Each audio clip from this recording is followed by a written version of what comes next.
Tout au long de la vie, quand l'organisme risque de développer une maladie infectieuse provoquée par un nouvel antigène, les globules blancs, et plus particulièrement les lymphocytes, ont pour fonction de lutter contre cet élément pathogène pour l'éliminer. Une partie de ces clones se différencie en cellules lutteuses, neutralisantes et tueuses de l'infection virale.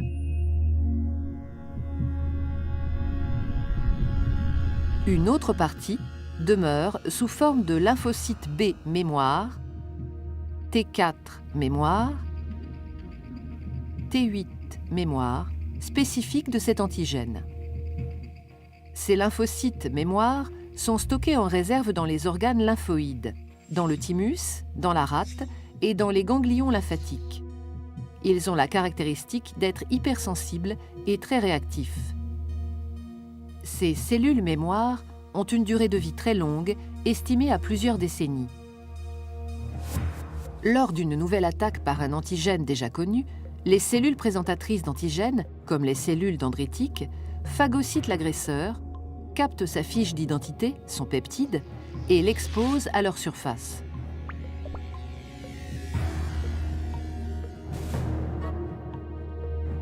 La cellule dendritique, présentatrice de l'antigène, migre ensuite vers un ganglion par les vaisseaux lymphatiques et présente le déterminant de l'agresseur aux lymphocytes T et aux lymphocytes B, produits lors de la première infection et qui sont en réserve dans les follicules du ganglion. Elle présente le peptide antigénique aux lymphocytes dormants et ceux qui parmi eux ont gardé la mémoire du premier contact s'activent.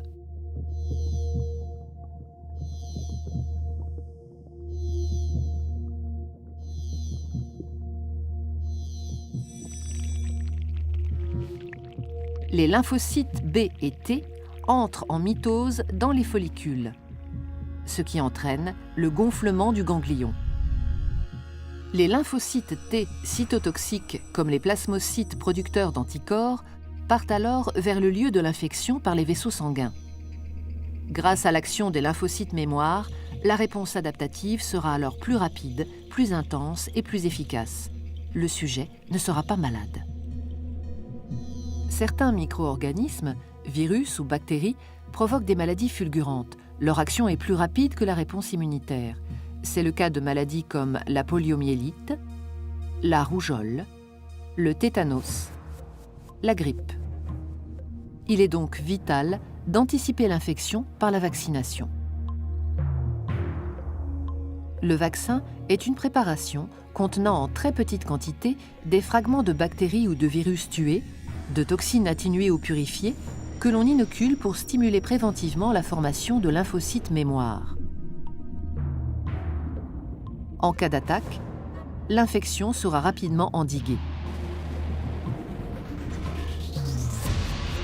Antigènes déjà identifiés et vaccination permettent de constituer la grande bibliothèque de notre système immunitaire.